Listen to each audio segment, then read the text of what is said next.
Hello everyone, and welcome to the channel. We're so glad you've chosen to spend some time with us today, settling in for a truly heartwarming and bittersweet tale.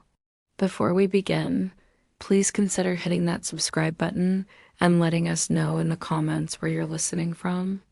Your support means the world to us. Now dim the lights, get comfortable, and prepare to be moved by a story of unwavering devotion. A story titled Faithful Till the End, The Dog Who Waited. In the quiet embrace of Willow Creek, a village nestled like a forgotten jewel in the verdant heart of England, lived Elias Thorne. Elias was a man sculpted by time and etched with stories, his face a roadmap of laughter lines and the occasional furrow of deep thought. He wasn't a man of grand gestures or boisterous proclamations, but rather one whose presence was as comforting as a warm hearth on a cold winter's night. His cottage, a charming abode of aged stone and climbing roses, sat perched on the gentle slope of Miller's Hill, overlooking a patchwork quilt of fields that stretched to the distant, hazy horizon. It was a place where time seemed to slow, where the scent of wood smoke mingled with the perfume of honeysuckle, and where the most profound love story unfolded, not between humans, but between a man and his dog. Buster was his name, a magnificent golden retriever, mixed with fur the color of burnished copper and eyes that held the wisdom of ancient forests and the boundless joy of a puppy. Elias had found him as a scrawny, trembling pup, abandoned by the old mill stream, whimpering beneath a weeping willow. From that moment, an unspoken covenant was forged between them, a bond that transcended mere ownership and blossomed into an unbreakable friendship. Buster wasn't just a pet. He was Elias's shadow, his confidant, his most loyal companion. Their days were a rhythmic dance of simple pleasures. Mornings began with Buster's enthusiastic nudges, a gentle invitation to rise and greet the dew-kissed dawn. They would walk the winding paths of Willow Creek, Elias with his steady gait, Buster a blur of golden energy, chasing unseen sprites through the tall grass. The villagers knew them well, a familiar sight, the old man and his faithful dog, an inseparable pair, and Sir Henderson, the gruff but kind baker, would always slip Buster a crust of warm bread, eliciting a joyous wag of his plumed tail. Mrs. Gable, with her spectacles perched on her nose, would smile from her garden, admiring Buster's tireless pursuit of a thrown stick. Their lives were interwoven with the fabric of the village, a quiet tapestry of shared moments and unspoken affection. In the afternoons, Elias would often sit on his porch swing, a worn book in hand, while Buster lay at his feet, head resting on his paws, content simply to be near. The soft rhythm of Elias's breathing, the rustle of turning pages, the distant bleating of sheep, these were the symphonies of their shared existence. Buster understood Elias in a way no human ever could. He knew the subtle shifts in Elias's mood, the quiet sighs that spoke of contemplation, the gentle hums that indicated contentment. And Elias, in turn, understood Buster's every bark, every whine, every tilt of his head. Their communication was a silent language of glances and gestures, a testament to years of shared experiences and profound mutual respect. Evenings brought the comforting ritual of a shared meal, Buster patiently waiting for his portion, his eyes gleaming with anticipation.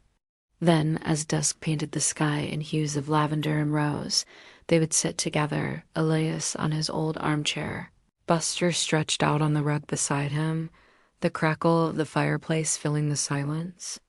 These were the moments that forged the unbreakable chain of their devotion, moments of pure, unadulterated companionship.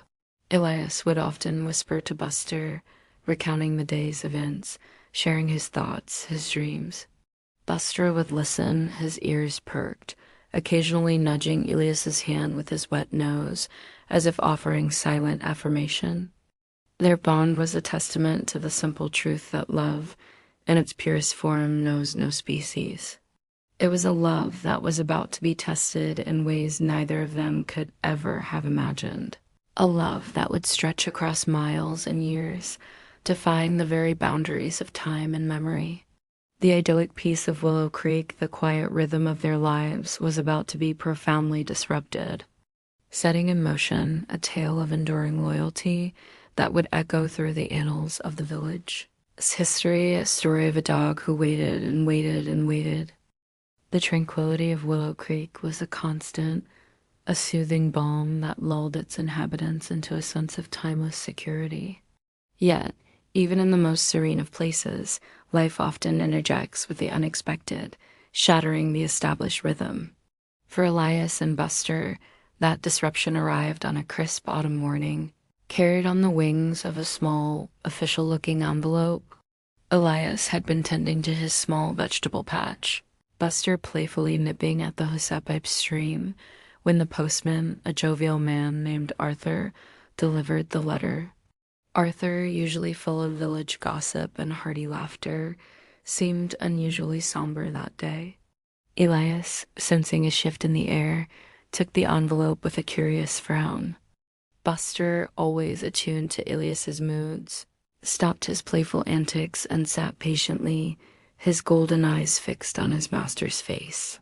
The letter was from a distant relative, a cousin Elias hadn't seen in decades, one who lived across the ocean in the bustling, unfamiliar landscape of America. The news it contained was grave. His cousin, his last living blood relative of his generation, was gravely ill, with little time left. And she had one final, urgent request. Elias, as her closest kin, was needed to settle her affairs. A complex estate involving properties and legalities that demanded his immediate presence. Elias read the letter twice, his brow furrowed deeper with each passing line. The words swam before his eyes, a dizzying whirlwind of obligation and sorrow. Leave Willow Creek? Leave his cottage, his garden, the familiar paths, and most importantly, leave Buster? The thought was a physical ache in his chest. He looked down at Buster, who, sensing the change in Elias's demeanor, nudged his hand with his wet nose, a soft whine escaping his throat. "It's all right, old boy," Elias murmured, though his voice was rough with emotion. He crouched down, burying his face in Buster's thick fur, inhaling the familiar scent of earth and dog. The decision weighed heavily on him. His cousin had nobody else. It was a duty, a final act of family loyalty. But the thought of leaving Buster, even for a short time, was almost unbearable. He had no one to leave Buster with who could provide the same level of care and companionship. The village, while kind, was not equipped to house a large, energetic dog like Buster for an indefinite period. And the journey itself, a long sea voyage followed by days of travel, was too arduous for an old dog. Elias spent the next few days in a quiet torment, his usual cheerful disposition replaced by a pensive silence. He paced the cottage, the letter clutched in his hand, his eyes often falling on Buster, who watched him with an almost human understanding. Buster, sensing the impending change, became unusually clingy, following Elias from room to room, resting his head on Elias's lap whenever he sat down, his tail giving only tentative wags. He knew something was amiss, that the comforting rhythm of their lives was poised on the precipice of disruption. Elias tried to explain in his own way to Buster. He spoke softly, stroking Buster's head, telling him about the journey, about the necessity of it, about the promise of return. "I'll be back, Buster, you hear me? I'll be back as soon as I can. You just wait for me, old friend." Buster would respond with a low whimper, his large eyes filled with a confusion that mirrored Elias's own anguish.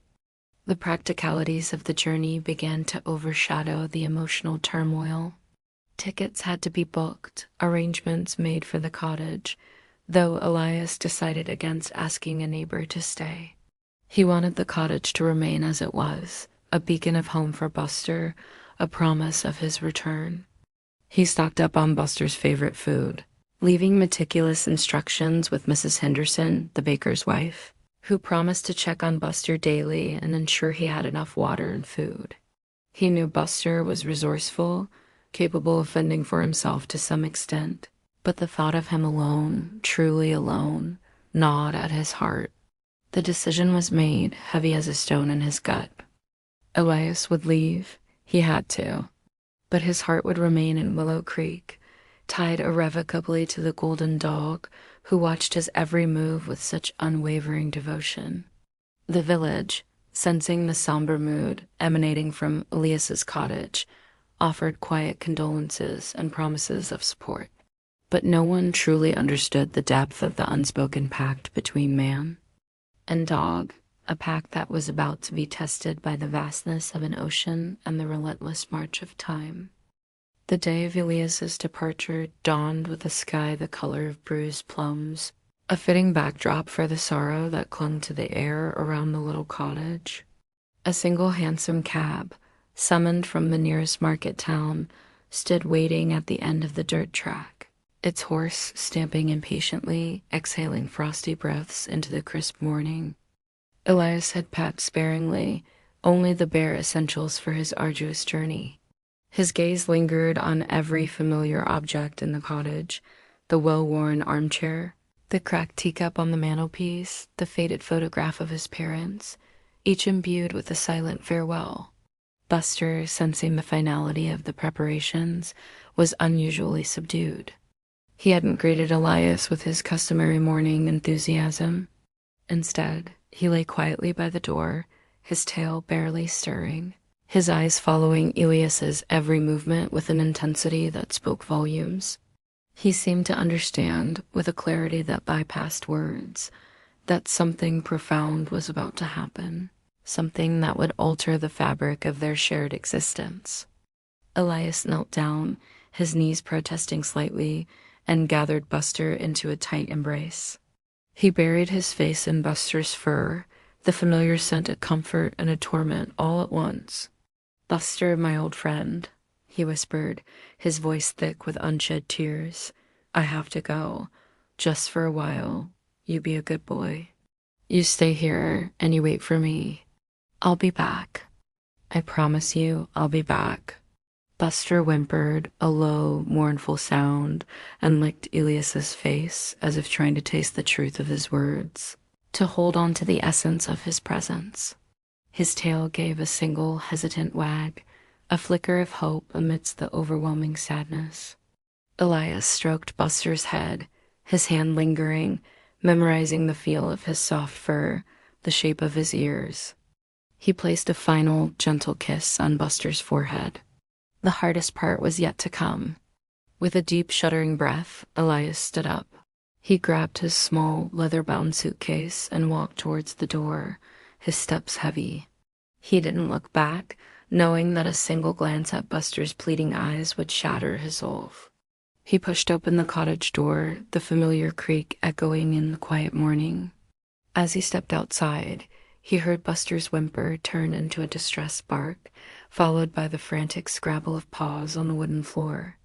Elias gritted his teeth, forcing himself to keep walking down the short path to the waiting cab. He could feel Buster's presence behind him, a golden shadow of despair. He heard the muffled thud as Buster launched himself against the closed door, then the mournful cries that tore at Elias's very soul. He reached the cab, his hand trembling as he opened the door. He cast one quick, agonizing glance back. Buster was standing on his hind legs, paws pressed against the window pane, his face a mask of confusion and sorrow, watching him go. His golden eyes, usually so bright with mischief and joy, were clouded with a profound sadness that Elias would carry with him across the ocean. Elias quickly stepped into the cab, pulling the door shut with a decisive thud that felt like the closing of a chapter. "To the port, Arthur, please," he said, his voice barely a whisper. The cab lurched forward, and Elias forced himself to look straight ahead, not daring to turn back, though every fiber of his being screamed to return to the cottage, to reassure his loyal companion. As the cab rattled down the dirt track, Elias could still hear Buster's desperate barks, fading into the distance, growing fainter and fainter until they were swallowed by the quiet hum of the countryside. He pictured Buster standing forlornly at the window, or perhaps by the gate, waiting. The image seared itself into his mind, a poignant reminder of the promise he had made. He would return. He had to, for Buster. The journey had begun not just across land and sea, but into a period of prolonged separation, a test of a bond forged in love and sealed by an unspoken vow. And back at the cottage, a golden dog stood vigil, his heart heavy, his eyes fixed on the empty path, his boundless loyalty already setting the stage for a legendary wait. The first few days after Elias's departure were a blur of confusion and restless energy for Buster. The familiar son of his master still lingered in the cottage, a ghost of comfort that slowly began to fade. He would wander from room to room, his nose to the ground, sniffing at Elias's armchair, his discarded slippers, the very air itself, searching for the familiar presence that was no longer there. His tail, once a vibrant pendulum of joy, now drooped, only twitching occasionally in a tentative query. Mornings, which once began with playful nudges and enthusiastic barks, were now met with a quiet emptiness. Buster would rise, stretch, and then, driven by instinct, make his way to the cottage door. He would sit there, paws neatly tucked, ears perked, listening for the familiar sound of Elias's approaching footsteps. He would wait for hours, his gaze fixed on the winding path that led away from the cottage, the path Elias had taken. The village, usually bustling with the gentle hum of daily life, seemed to hold its breath. Villagers, accustomed to seeing Elias and Buster together, noticed the dog's solitary vigil. Mrs. Gable, with her kind eyes and knowing smile, would often leave a bowl of fresh water and a plate of scraps near the cottage gate, watching Buster from a distance. He would approach cautiously, sniff the offering, and then, after a quick meal, return to his post, as if the act of eating was merely a necessary interruption to his primary duty. Days bled into weeks. The golden hues of autumn began to deepen into the richer, earthier tones of late fall. The air grew crisper, carrying the scent of damp leaves and distant bonfires. Still Buster waited. His routine became meticulously ordered around his vigil. He would patrol the perimeter of the cottage, a habitual circuit, checking the boundaries of his world. He would mark his territory, sniff out any intriguing scents, and then, like a sentinel returning to his post, he would invariably settle back by the gate or on the porch, his eyes scanning the horizon. The villagers, at first curious, then sympathetic, began to speak of Buster with a quiet reverence. "Poor old Buster," Mr. Henderson would murmur to his wife, shaking his head. "He doesn't understand, does he?" But Buster did understand in his own way. He understood that Elias had left, and he understood that Elias had promised to return. And for a dog, a promise from his beloved master was an unbreakable truth, a cosmic certainty. He would often lie with his head resting on his paws, his eyes half closed, but his ears constantly twitching, picking up the slightest rustle in the leaves, the faintest distant sound. Was that Elias's step? Was that the creak of the gate? Each time his ears would perk up, his tail would give a hopeful thud against the porch floor, and he would lift his head only to let it fall back again, the moment of anticipation giving way to the quiet ache of absence. He no longer chased squirrels with the same abandon, nor did he bark at the occasional passing cart with his usual enthusiasm. His playfulness had been replaced by a quiet solemnity, a focused determination. His days were a monotonous rhythm of waiting, punctuated only by the necessary acts of survival, eating, drinking, and finding shelter from the occasional shower. The cottage, once a vibrant hub of shared life, began to feel empty, its rooms echoing with the silence of Elias's absence. Buster seemed to be the only living thing giving it purpose, his unwavering presence a stubborn anchor against the tide of loneliness. He would often sleep by the front door, his dreams perhaps filled with the scent of Elias, the sound of his voice, the warmth of his hand stroking his fur. He was a creature of habit, and his new habit was waiting. It was a simple, profound act born of an unconditional love that knew no bounds, a love that would define his very existence for the many. Many days that stretched out before him, each one a testament to his steadfast heart. The initial confusion had settled into a quiet, resolute patience. Buster was not just waiting. He was performing an act of faith, a silent prayer for the return of the only human who had ever truly understood his golden soul. As weeks stretched into months, Buster's presence at the cottage became a silent, living landmark in Willow Creek. The villagers, accustomed to the sight of Elias and his dog, now observed Buster's solitary vigil with a mixture of sympathy and growing concern. Whispers began to circulate, hushed conjectures about Elias's prolonged absence. "Do you think he's coming back?" Mrs. Gable would ask her husband, her voice laced with worry, as she watched Buster from her kitchen window, a solitary golden figure by the gate. Mr. Gable, a man of few words, would simply shake his head, his gaze troubled.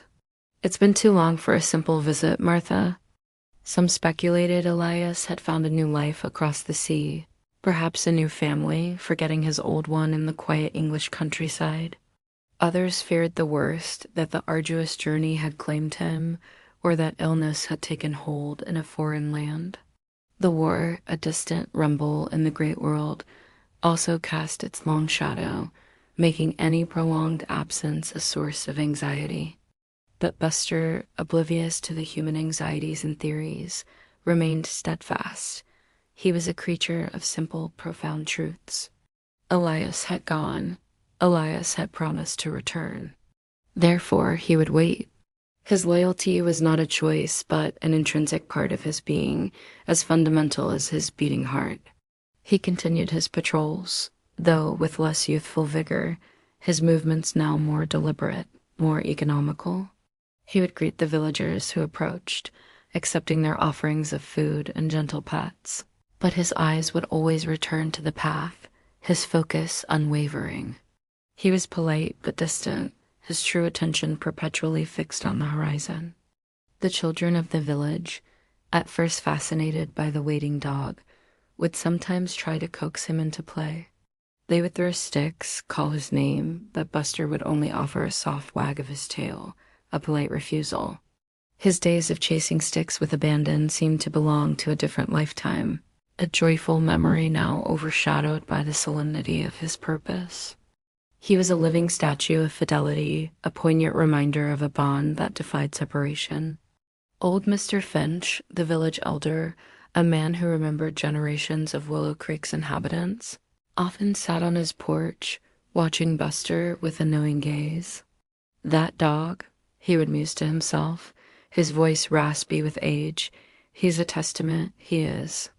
A testament to something we humans often forget." He saw in Buster not just an animal, but a pure, unblemished spirit of devotion. The cottage, once so vibrant with Elias's presence, began to show signs of neglect. The climbing roses grew wild, their blooms less vibrant. Weeds crept into the garden path. Dust motes danced in the sunbeams that pierced the grimy windows. It was no longer just Elias's home. It was Buster's fortress, his sanctuary, and his sentinel post. He would sleep curled up on the porch, or sometimes just inside the open door, his body a golden comma, always ready to spring up at the faintest sound that might signal Elias's return. The nights were long and cold, the stars glittering with indifferent brilliance above his solitary vigil. He would sometimes let out a low, mournful howl into the darkness, a primal lament for his missing companion, a sound that carried on the wind and settled in the hearts of the villagers who heard it. These were not howls of despair, but rather a profound expression of longing, a song of his enduring hope. Despite the growing skepticism of some villagers, Buster remained an unwavering symbol of hope for others. For Mrs. Gable, his steadfastness was a quiet affirmation that some promises, even unspoken ones, held true. For the children, he was a living fairy tale, a loyal knight awaiting his king. And for Buster himself, he was simply doing what he was meant to do, what his heart compelled him to do. He was waiting. The passage of time meant nothing to him, only the fact of Ilias's absence and the certainty of his return. He was a creature of pure, unadulterated loyalty, and his vigil was just beginning. The gentle breath of autumn had given way to winter's icy grip. The once vibrant greens of Willow Creek had faded to stark browns and grays, and the air carried the biting chill of approaching snow. For Buster, the change in season meant new challenges, but his resolve remained as unyielding as the ancient stones of the cottage. Rain began to fall with increasing frequency, first as a gentle patter, then as a relentless deluge that soaked through his thick fur.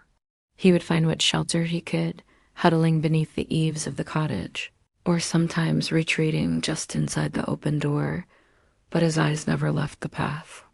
His coat, once meticulously groomed by Ilias's loving hands, became matted and dull, plastered to his lean frame by the constant damp. Mud clung to his paws, and his usually bright eyes often squinted against the driving rain, yet he endured. He would shake himself vigorously, sending droplets flying, and then settle back into his watchful pose, a soggy, golden statue of fidelity. The wind, sharp and unforgiving, whistled around the corners of the cottage, tearing at the remaining leaves and carrying with it the scent of distant snow. Buster would often turn his head into the wind, his ears flattened as if trying to discern Ilias's scent carried on the frigid gusts. He would shiver, his body trembling, but he would not abandon his post. The cold was a physical discomfort, but the thought of missing Ilias's return was an unbearable one. One particularly brutal morning, a blanket of pristine white snow fell silently, transforming Willow Creek into a hushed, ethereal landscape. Buster woke to a world utterly changed, a world muffled and still. He shook off the snow that had accumulated on his back, leaving a clear imprint of his sleeping form. The path, once a ribbon of earth, was now a pristine canvas, unmarked by any footsteps. He lifted a paw, testing the cold, then walked to his usual spot by the gate. The snow was deep, reaching his chest in some drifts, but he pushed through it, leaving a trail of paw prints behind him. He stood there, a lone golden figure against the white, his breath pluming in frosty clouds, his eyes scanning the horizon.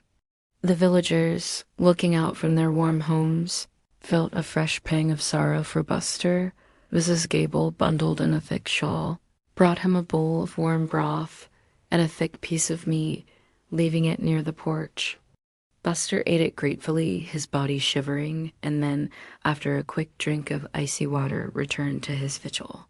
His hunger was sated, but his yearning remained. He was growing thinner, his ribs more pronounced beneath his matted fur. The harsh conditions were taking their toll. Yet there was an indomitable spirit in his gaze, a quiet fire that refused to be extinguished.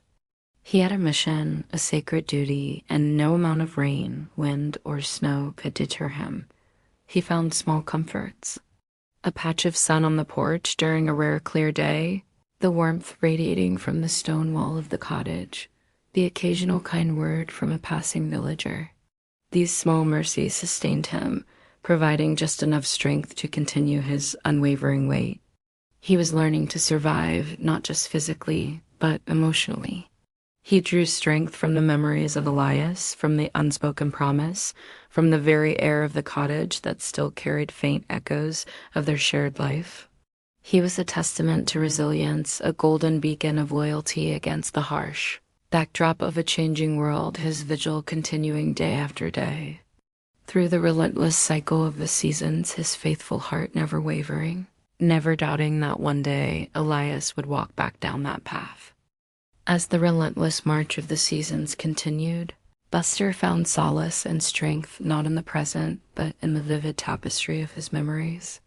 The cottage, once filled with Ilias's comforting presence, now felt hollow, yet it was also a repository of their shared past, a sanctuary for the echoes of happier times.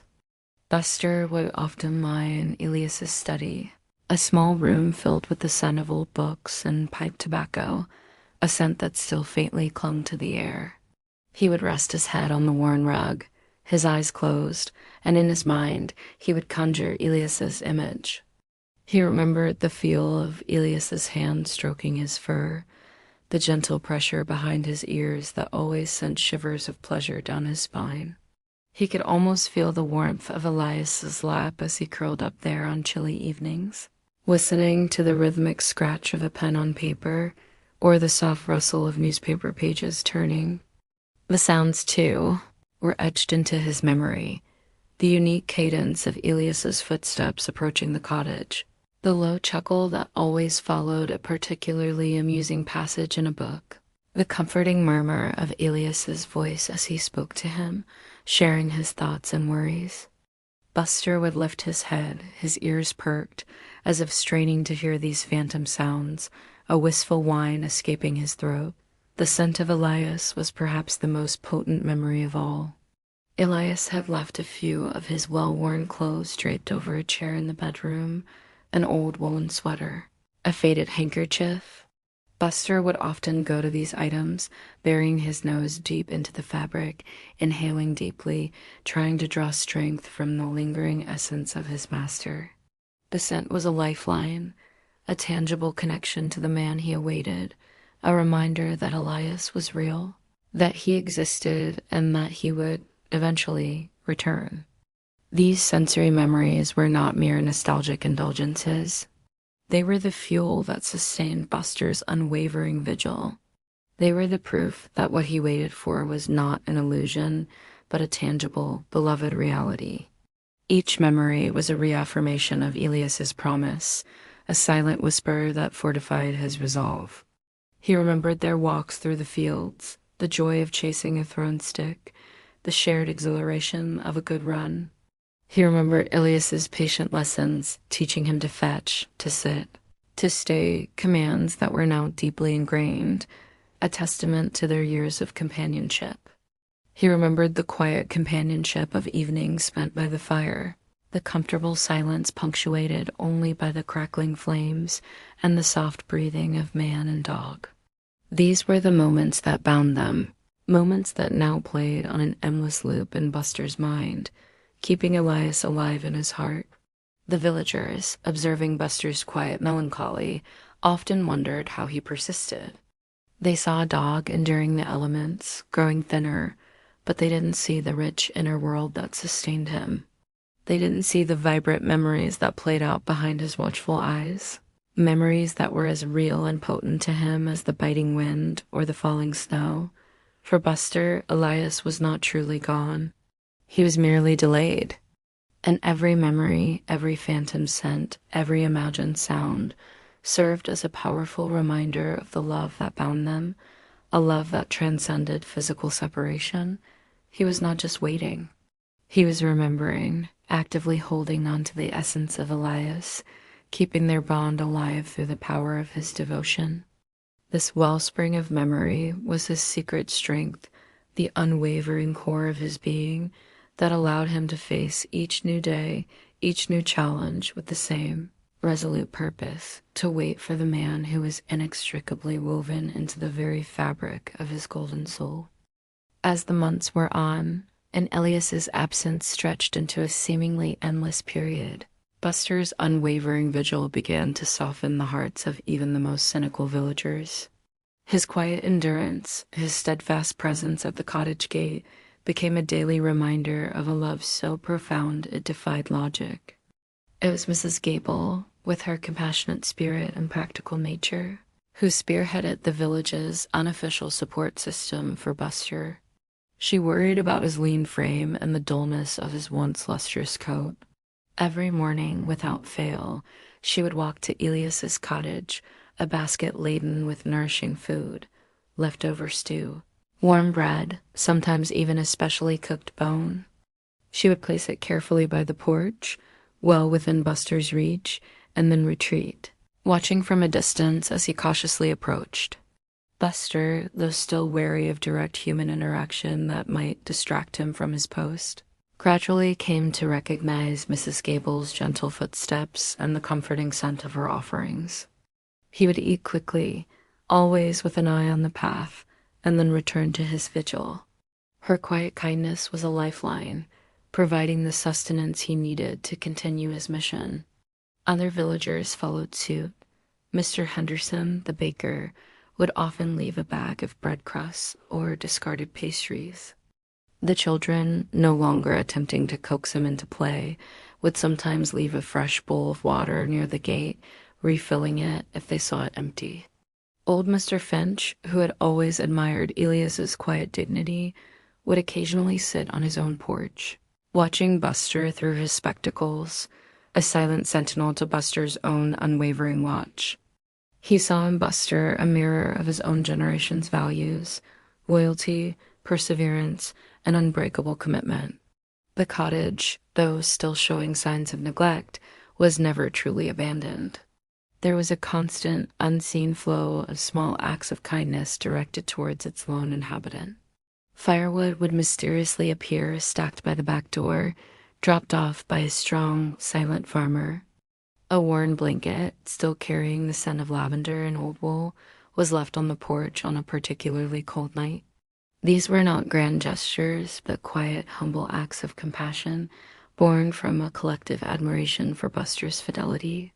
They knew Elias had left Buster behind, not out of malice, but out of necessity, and they understood the unspoken trust that existed between them.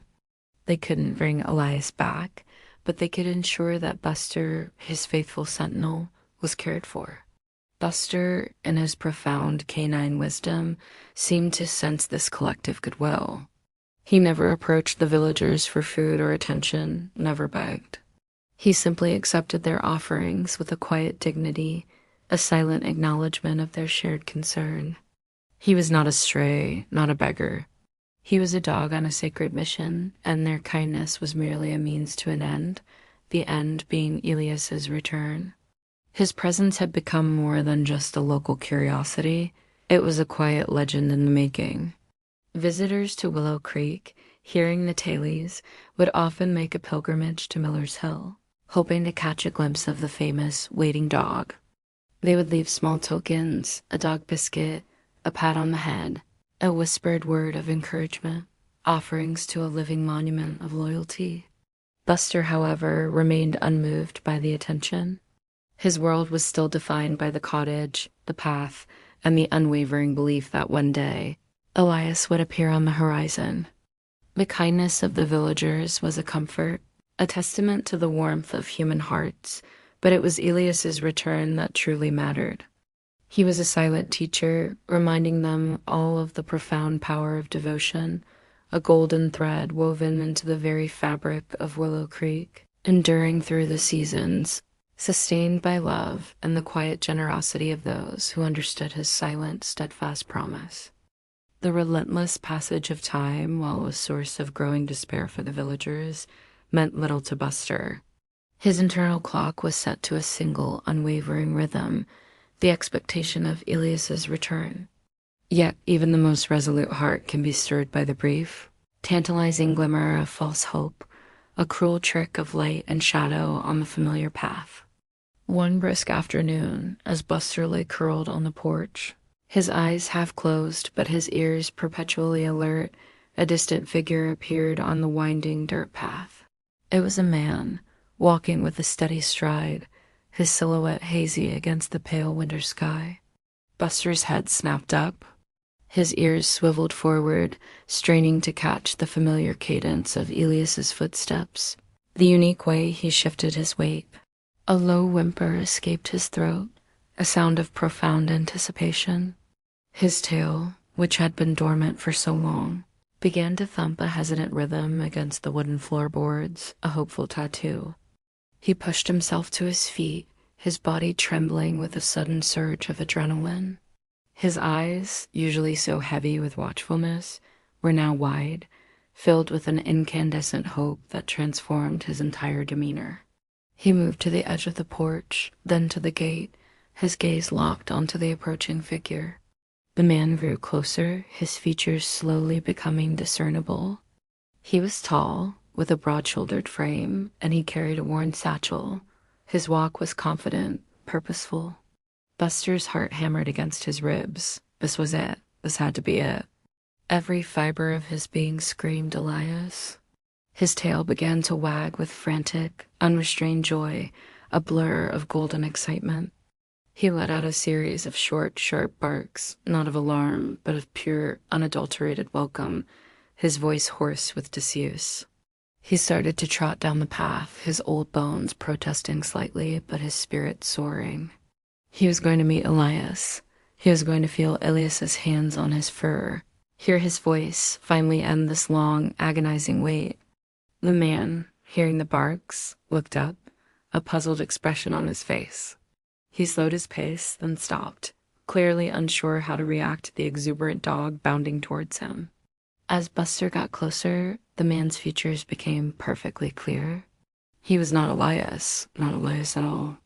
His face was unfamiliar, his hair a different shade, his eyes lacking the warmth and familiarity that Buster knew so well. The man was a traveling merchant on his way to the next village, taking a shortcut through Willow Creek. The recognition hit Buster with the force of a physical blow. The frantic wagging of his tail slowed, then ceased altogether. The hopeful light in his eyes dimmed, replaced by a profound, heartbreaking realization. His barks died in his throat, replaced by a low, defeated whine. He stopped short, a few feet from the startled merchant, his head bowed, his entire body deflating. The merchant, sensing the dog's sudden shift from excitement to despair, felt a pang of sympathy. He reached out a hesitant hand, but Buster recoiled, turning away. He turned slowly, his once buoyant steps now heavy and slow, and trudged back towards the cottage. The joy had vanished, leaving behind an emptiness more profound than before. He lay back down on the porch, his head on his paws, his eyes fixed on the path, but now with a renewed sense of weariness. The brief surge of hope had been a cruel mirage, a fleeting promise that had dissolved into bitter disappointment. It was a lesson learned the hard way. Not every approaching figure was the one he awaited. Yet even this crushing disappointment could not extinguish the ember of his core belief. It merely reinforced the need for vigilance, for a more discerning wait. He would continue to watch, perhaps with a touch more caution, but his purpose remained unchanged. Elias would return. He just hadn't yet. And Buster, with a heart heavy but unbroken, would continue his silent, unwavering vigil, his loyalty a beacon against the fading light of false dawns. Months bled into seasons, and seasons melted into years. The passage of time, a relentless and indifferent force, had begun to leave its undeniable marks on Buster. He was no longer the energetic, copper-furred dog that had chased squirrels with boundless abandon. His muzzle, once a sleek golden, was now dusted with white, particularly around his eyes, which, though still sharp and observant, held a deeper, almost ancient wisdom. His once powerful gait had slowed, each step more deliberate, sometimes accompanied by a faint stiffness. The youthful bounce in his stride was replaced by a more measured, often weary shuffle. He would still walk to the gate, still stand vigil, but his periods of rest became longer, his naps deeper. The cottage, too, showed the relentless march of time. The climbing roses had become a tangled, overgrown mass, their blooms sparse and faded. The paint on the window frames was peeling, and a small section of the roof had begun to sag, hinting at deeper structural issues. It was a silent testament to Elias's prolonged absence, a home slowly reclaiming its wildness, yet still held in a strange stasis by Buster's unwavering presence. The villagers who had initially held on to hope for Elias's return had slowly succumbed to a quiet resignation. Young children who had first heard the tale of Buster were now teenagers, and some of the older villagers had passed away, leaving the story of Elias and his dog as a fading memory, a local legend whispered to newcomers. Yet Buster remained. He was a constant, an unchanging fixture in a world that relentlessly moved forward. He had weathered countless storms, both literal and metaphorical. He had endured scorching summers that baked the earth and left him panting in the shade, and harsh winters that blanketed the village in thick snow, testing his resilience to its very limits. His coat, though still thick, had lost some of its luster, dulled by exposure to the elements. His body was leaner, his muscles less defined, but his spirit, his core belief, remained untouched by time's ravages. He had become a symbol, not just for Willow Creek, but for anyone who heard his story. He embodied loyalty in its purest, most unadulterated form. He was a living testament to the power of a promise, a silent sermon on faithfulness. Villagers would often see him, a lone golden figure at the gate, and a pang of emotion would strike them, a mix of admiration, sorrow, and awe. He was not just waiting for Elias. He was waiting for the affirmation of his own unwavering heart, for the fulfillment of the unspoken vow. He rarely barked now, save for a low rumble in his chest when a stranger approached too closely. His communication was in his eyes, in the tilt of his head, in the slow, deliberate wag of his tail when Mrs. Gable brought him his daily meal. He had learned patience beyond human comprehension, a quiet acceptance of the present moment, always with an eye to the future, to the moment Elias would reappear. The seasons would turn, the sun would rise and set, and Buster would be there, a faithful sentinel. His life had become a singular act of devotion, a prolonged prayer for his master's return. He was no longer just Buster. He was the dog who waited, his story etched into the very soul of Willow Creek. A poignant reminder that some bonds truly are faithful till the end, defying the relentless, indifferent march of time. As years continued to pile upon one another, the face of Willow Creek began to subtly, yet undeniably change. New families moved into the quaint cottages, drawn by the village's quiet charm and the allure of rural life. Children who had once chased butterflies in the meadows now left for distant cities, seeking their fortunes. The old guard, those who remembered Elias Thorne and the early days of Buster's vigil, slowly dwindled. Mr. Henderson, the baker, had retired, his shop taken over by his energetic granddaughter, who, though kind, knew Buster only as the old dog who lives in the spooky house on the hill. Mrs. Gable, though still alive, visited less frequently, her own steps now frail and uncertain. The village stream, once a lively murmur, seemed to flow with a slower, more deliberate pace. The oak trees by the common grew thicker, their branches reaching higher towards the sky. The world outside Willow Creek roared with progress and change, but within its gentle confines, time seemed to move at its own unhurried rhythm. Yet, amidst this gradual transformation, Buster remained a constant. He was a living fossil, a link to a past that was slowly fading into memory.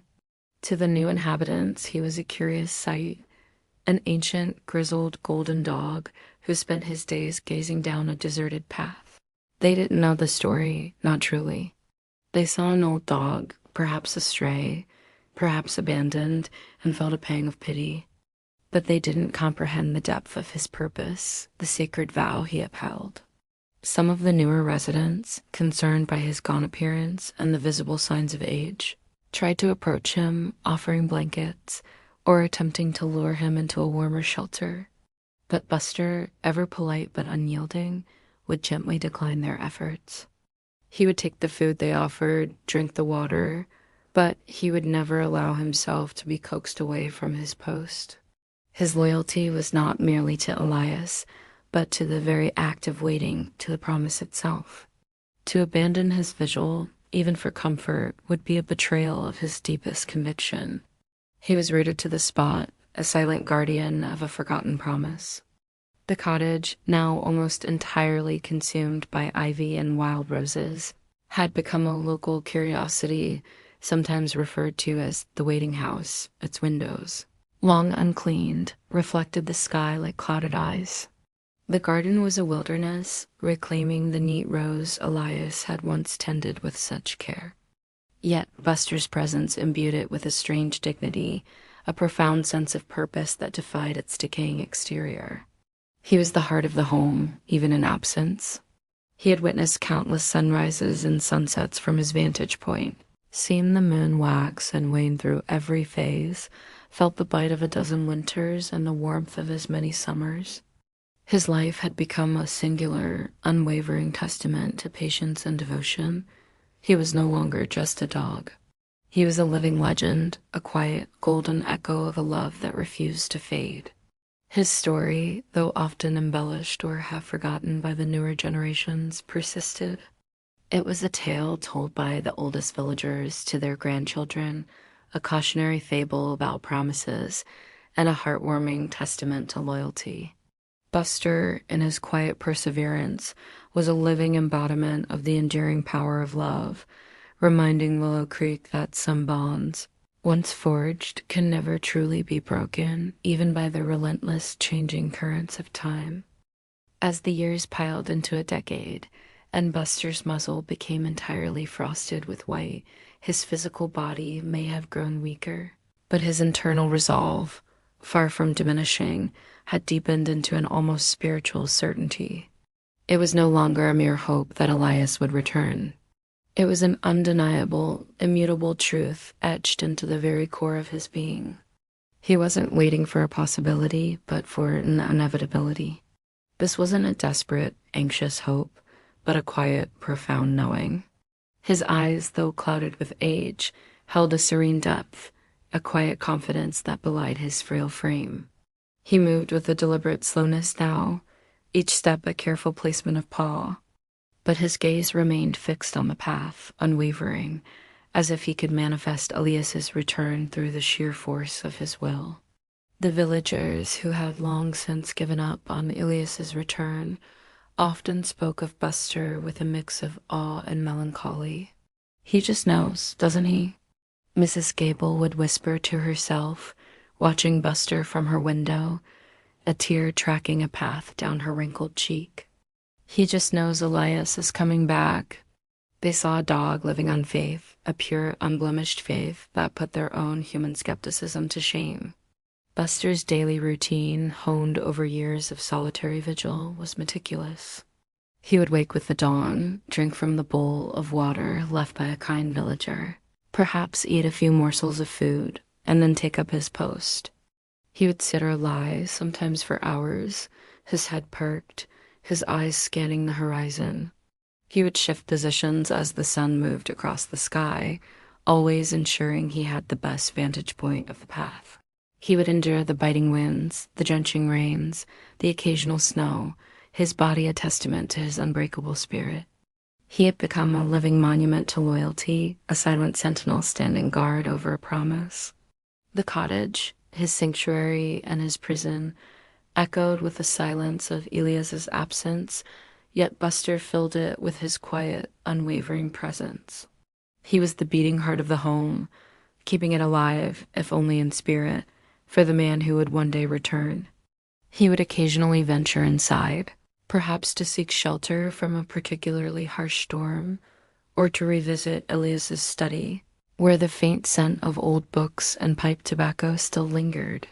He would lie there in Elias's armchair for a few moments, drawing comfort from the phantom presence, before returning to his outdoor post. His existence had become a singular focus, stripped of all distractions. The world outside, with its changing faces and new technologies, held no interest for him. His world was the cottage, the path, and the unwavering certainty of Elias's promise. He was not lonely in the human sense of the word. He was complete in his purpose. He was fulfilling his side of the bargain, holding up his end of the unspoken covenant. He was the embodiment of what it meant to be truly faithful, to hold a belief so deeply that it shaped every moment of his existence. His resolve was not born of ignorance or naivety, but from a profound understanding of the bond he shared with Elias. It was a love that transcended physical presence, a connection that remained unbroken even across vast distances and the relentless march of time. Buster the golden dog was not just waiting. He was a living testament to the enduring power of faith, a silent beacon of loyalty, his heart beating with the unwavering certainty that Elias, his beloved master, would one day walk back down that path, fulfilling the promise that had sustained him for so long.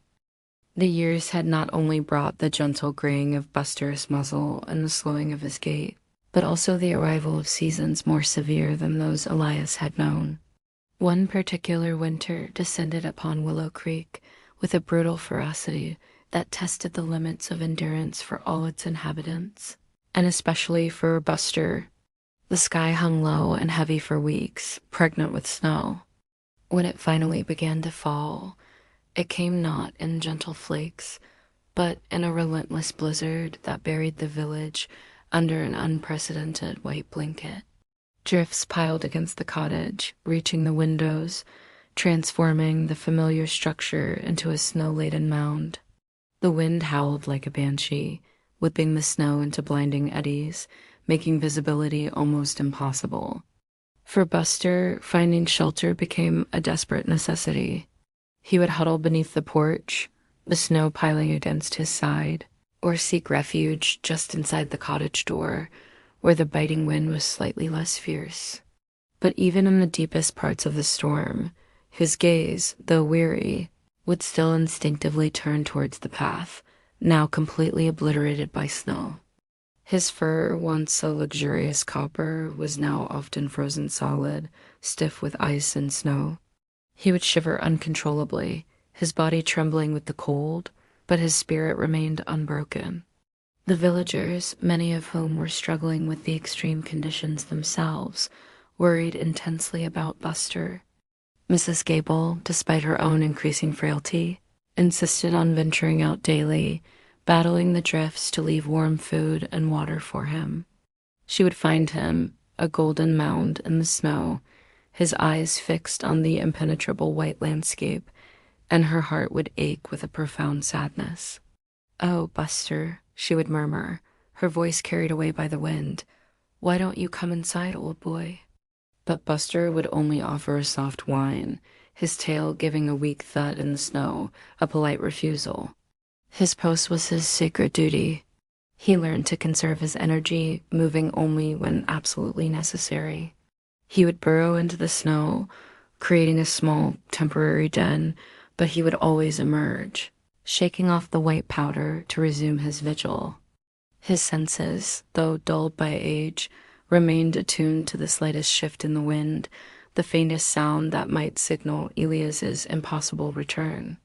The cold seeped into his bones, making his joints ache with a constant, dull throb. He was visibly thinner, the ordeal of the brutal winter taking a heavy toll on his aging body. Yet there was an unwavering defiance in his posture, a quiet strength that emanated from his very being. He was a testament to survival, not just of the body, but of the spirit. He was fighting a battle not against a visible foe, but against the relentless forces of nature and the crushing weight of time. This winter was the harshest test, yet a crucible that refined his loyalty into an even purer form. He would not yield. He would not surrender. Elias had promised, and Buster would wait, no matter the cost, no matter the blizzard, no matter the ice that clung to his fur. His heart, warm with an enduring love, was his truest shield against the relentless embrace of winter, his unwavering loyalty a beacon in the desolate, snow-covered landscape of Willow Creek. The brutal winter had left Buster visibly diminished. His once sturdy frame was now gaunt, his ribs more prominent beneath his matted, snow-dampened fur.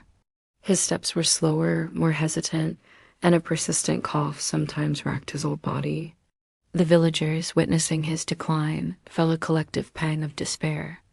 Whispers, no longer about Elias's possible return, but about Buster's fate, began to circulate with increasing urgency. "We can't just let him waste away out there," Mrs. Gable insisted to her husband, her voice tight with emotion. "He needs a warm bed, proper care." Other villagers, too, voiced their concern. Young Thomas, the baker's grandson, who had grown up hearing tales of Buster, was particularly distressed. He was a kind-hearted boy, and seeing the old dog shivering by the gate filled him with a profound sadness. Attempts were made to coax Buster indoors. Mrs. Gable, despite her own frail health, would sit near the cottage door, speaking softly to him, offering him a warm blanket and a bowl of steaming broth. "Come on, Buster, old boy," she would plead, her voice gentle. "Just for a little while, come inside. It's warm in here." But Buster, ever courteous, would politely refuse. He would take the broth, his tail giving a weak, appreciative thump. But when she tried to guide him inside, he would gently pull away, his eyes fixed on the path, his message clear. His post was outside, waiting for Elias. Moving him indoors, even for comfort, felt like a betrayal of his sacred duty. He understood their concern, he felt their kindness, but his loyalty was absolute. His vigil was not merely about survival. It was about upholding a promise, a covenant with his master. To abandon his post, even for the warmth of a hearth, would be to break that promise. Old Mr. Finch, though he rarely left his own cottage now, heard the discussions. He understood Buster's unwavering spirit better than most. "That dog," he rasped to his daughter, "he's got a purpose. Don't you take that from him. He knows what he's doing." He cautioned against forcing Buster, recognizing that the dog's dignity and purpose were intertwined with his vigil. The conflict was palpable, the human desire to alleviate suffering clashing with the dog's resolute, almost spiritual determination. They worried he would die out there, alone and cold, but Buster seemed to convey that he would rather die at his post than abandon it. His cough grew worse, a hacking sound that echoed in the quiet air. His breath came in shallow gasps after even a short walk to the water bowl. Yet he continued. He would lie by the gate, his eyes scanning the path, his head occasionally lifting with a painful effort, as if checking to ensure the path was still there, still waiting for Elias. His body was failing, but his spirit remained a fierce, unwavering flame. He was living on sheer will, fueled by a love that transcended physical pain and the crushing weight of time. The villagers, defeated but understanding, continued their efforts to provide him with food and water, ensuring he had the basic necessities, but they ceased their attempts to move him. They accepted his unwavering choice, recognizing the profound depth of his fidelity.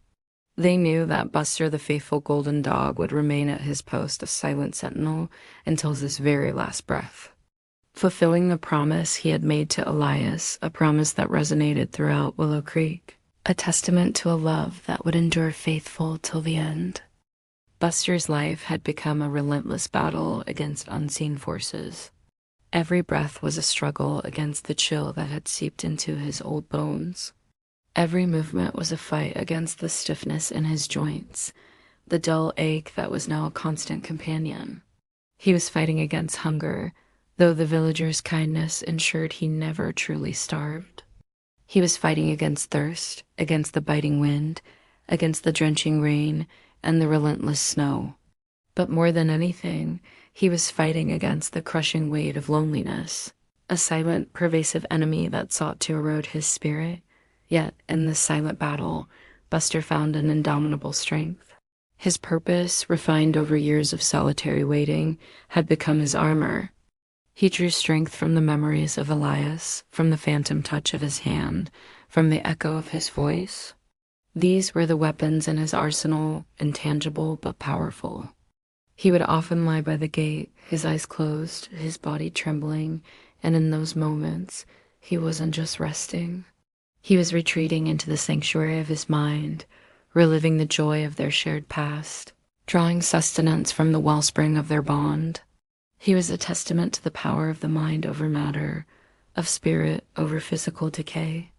He would rouse himself with a quiet determination, shake off the lethargy, and open his eyes, his gaze immediately returning to the empty path.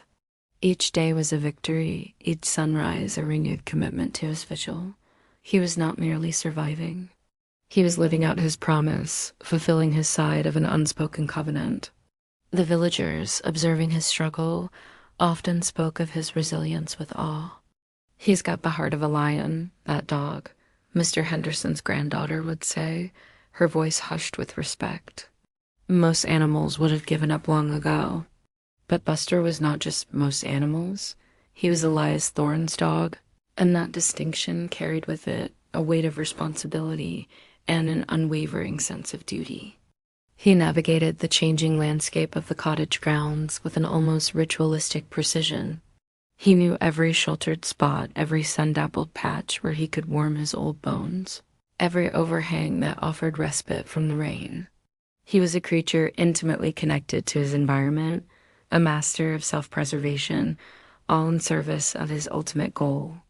His senses, though not as keen as they once were, remained sharp for the one thing that mattered. Any sign of Elias, he would lift his head, his ears twitching whenever a distant sound carried on the wind. A car, a cart, a voice. Always hoping, always listening, always ready to spring into action even if his body protested. The battle was silent, fought within the confines of his aging body and his unwavering mind. It was a testament to the profound depth of love and loyalty, a quiet heroism that unfolded day after day in the forgotten corner of Willow Creek. He was not just waiting, he was fighting. Fighting for Elias, fighting for their bond, fighting for the promise that defined his entire existence. And in his quiet, resolute struggle, Buster became more than just a dog.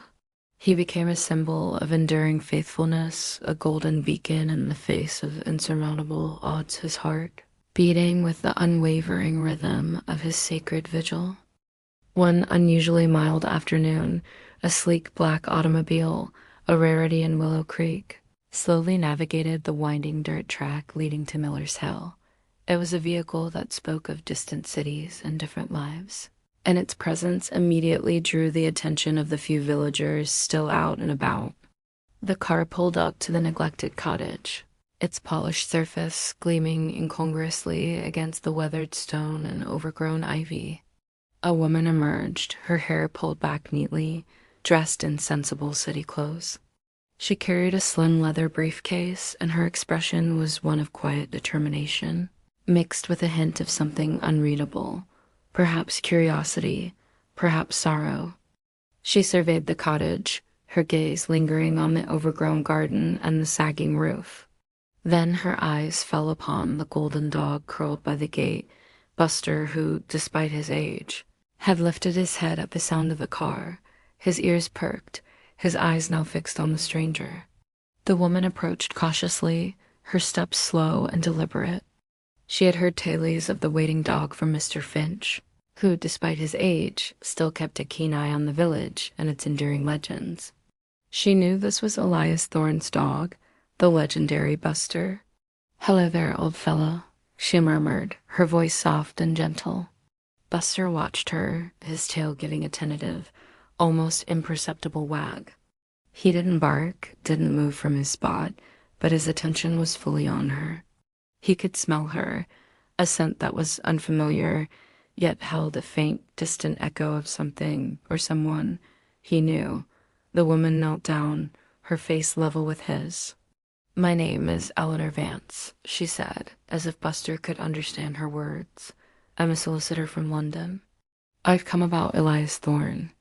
At the mention of Elias's name, Buster's ears perked up further. A low whine escaped his throat, and his tail thumped a little harder against the ground. He seemed to recognize the name, the sound of his master's identity. Eleanor felt a lump form in her throat. The sheer devotion in the dog's eyes was palpable, a testament to a bond she could only imagine. She spent a long moment simply looking at him, a silent understanding passing between them. Then she rose and walked towards the cottage door, a key in her hand. It was an old, ornate key, given to her by Elias's distant American cousin, the one whose affairs Elias had traveled to settle so many years ago. The cousin had recently passed away, and it was Eleanor's duty to ensure Elias's legal status and, if possible, to locate him. Eleanor had tried to trace Elias for months, following a trail that had grown cold decades ago. The war had disrupted countless lives, and records were often incomplete or lost. His cousin's will had stipulated that if Elias could not be found, his estate should be liquidated and the proceeds donated to various charities. But a final, heartfelt letter from the cousin, found amongst her most treasured possessions, had mentioned my dear cousin Elias Thorne and his faithful dog Buster in Willow Creek.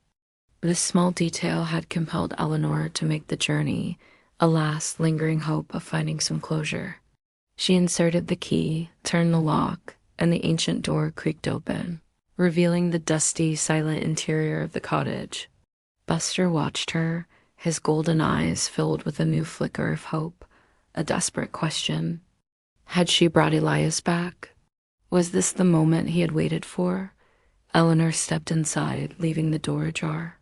Buster remained outside, his vigil unbroken, but his gaze remained fixed on the open doorway, waiting for her to reappear, hoping, with every fiber of his being, that she would not be alone. The truth, though devastating, brought with it a strange, quiet shift in Buster. The frantic energy of his earlier hope, the sharp pangs of false alarms, had been replaced by a profound, pervasive sadness. The unwavering certainty that had fueled his decades-long vigil now gave way to a quiet, weary acceptance. He no longer scanned the path with the same intensity, no longer strained his old ears for the sound of Elias's footsteps. The purpose that had defined his existence for so long was suddenly, tragically, gone. Eleanor stayed for a few days, ensuring Buster had food and water, offering him gentle companionship. She tried to coax him into the cottage, to find a warm, soft bed for him inside. But Buster, though no longer waiting for Elias to walk down the path, still refused to leave his post. It was as if his body, accustomed to the external vigil, could not adjust to an internal one. He remained by the gate or on the porch, his head resting on his paws, his eyes open but unfocused, gazing not at the path, but at some distant, unseen horizon. His physical decline accelerated dramatically. The spark that had kept him going, the unwavering belief in Elias's return, had been extinguished by the crushing truth. His cough worsened, his breathing became more labored, and his movements were reduced to the barest minimum. He ate little and drank less, his body slowly giving way to the relentless march of age and a broken heart. The villagers, witnessing his rapid deterioration, felt a fresh wave of sorrow. They understood now. The knowledge that Elias was truly gone had broken Buster's spirit. Even if it had not broken his loyalty, Mrs. Gable would sit near him, quietly stroking his head, murmuring soft words of comfort. Buster would respond with a weak lick of her hand, a final gesture of his gentle nature, but his eyes remained distant, filled with an ineffable sadness. He spent his final days in a state of quiet resignation, his golden fur dulled, his body frail, but his spirit still bearing the indelible mark of his profound loyalty. He would often lie in the sunlight when it graced Willow Creek, his eyes closed, perhaps dreaming of Elias, of their walks, their quiet evenings, the warmth of his master's hand. He was preparing for his final journey, a journey not across an ocean, but across the veil between worlds, a journey to finally be reunited with the man he had waited for so long. His vigil was not just about Elias's physical return. It was about the endearing spirit of their bond. And even in this final, heartbreaking phase, Buster remained faithful. His presence at the cottage, a poignant testament to a love that defied separation, even by death. The silence that had once been filled with Elias's absence was now filled with Buster's quiet grief, a profound sorrow that permeated the very air around the old cottage. He was still waiting, in a way, but for a reunion that transcended the earthly path, a final, gentle journey to the one he loved above all else. The morning dawned, cool and crisp, painting the sky in soft hues of rose and lavender. A gentle mist still clung to the fields, blurring the edges of the distant trees. It was a peaceful morning, a quiet invitation to the final act of a profound love story. Buster, the faithful golden dog, lay curled by the cottage gate, his favorite spot, the place where he had spent countless years watching, waiting, hoping. His breathing was shallow, barely perceptible, a faint whisper against the silence of the dawn.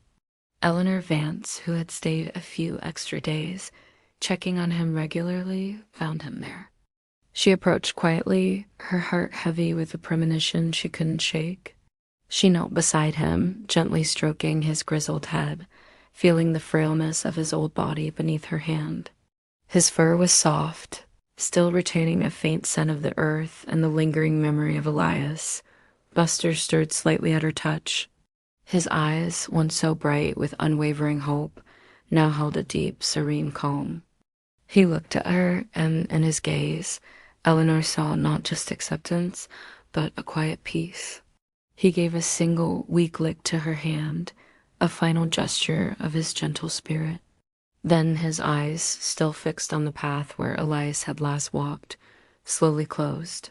His breathing softened, then ceased. The last breath, a tiny wisp of air, dissolved into the cool morning. Buster was gone. He had passed away peacefully at his post, his heart finally at rest, his long vigil complete. He had waited until the very end, fulfilling his promise with his last breath. Eleanor sat there for a long time, her hand resting on his still fur, tears silently tracking paths down her cheeks. She felt not just sorrow, but an overwhelming sense of privilege, of having witnessed the end of a truly remarkable life, a life defined by an unwavering love. The news spread quickly through Willow Creek, carried on the quiet morning air. Villagers, young and old, came to the cottage, their faces etched with grief and respect. They stood in silent vigil around Buster, a testament to the profound impact his life had made. Mr. Finch, frail but resolute, was brought to the cottage. He looked down at Buster, a single tear rolling down his ancient cheek. "He's with Elias now," he rasped, his voice full of a quiet certainty. He finally found his way home. They buried Buster beneath the ancient oak tree near the cottage gate, overlooking the very path he had watched for so long. It was a simple, unmarked grave, but it was hallowed ground, consecrated by decades of unwavering loyalty. The villagers gathered, a quiet assembly of mourners, each carrying a shared memory of the golden dog who had taught them all the true meaning of devotion. The sun rose higher in the sky, casting a warm, golden glow over the small, quiet funeral. A gentle breeze rustled through the leaves of the oak tree, a soft whisper that seemed to carry Buster's spirit towards the heavens, towards his long-awaited reunion. He was no longer waiting alone. He was home, finally reunited with the man he loved, his faithful heart at peace, his extraordinary vigil finally, beautifully, gloriously complete. The legend of Buster, the dog who waited, was now sealed, a timeless tale of love, loyalty, and an enduring promise fulfilled beyond the boundaries of this world. Buster's passing left a quiet, profound emptiness in Willow Creek, yet his story, far from fading, began to truly take root, transforming into a cherished legend. The cottage, now truly empty, stood as a silent monument, no longer just the waiting house, but Buster's cottage, forever linked to the golden dog whose unwavering loyalty had become its very soul. The villagers who had witnessed his decades-long vigil spoke of him with reverence. His tale was passed down from generation to generation, embellished perhaps, but always retaining its core truth, the extraordinary faithfulness of a dog to his master. Children would gather around the older residents, their eyes wide with wonder, as they heard the story of Buster, who waited year after year, through sun and snow, for a man who never returned until his own final journey. The oak tree beneath which Buster rested became a place of quiet pilgrimage. Villagers would often visit, leaving small tokens of remembrance, a fresh flower, a smooth stone, sometimes just a moment of silent reflection. They came not to mourn, but to pay homage to a spirit that had taught them so much about love, perseverance, and the unbreakable nature of certain bonds. Buster's story served as a powerful reminder in Willow Creek. It was a testament to the enduring power of love, a love that transcended physical presence and even death. It taught them that loyalty was not just a word, but a profound commitment, a sacred trust that, once given, can never truly be broken. It reminded them of the simple, unadulterated devotion that animals often possess, a purity of heart that humans sometimes struggle to maintain. Eleanor Vance, the solicitor who had brought the final, heartbreaking truth to Willow Creek, returned to London, but she carried Buster's story with her, sharing it with colleagues and friends.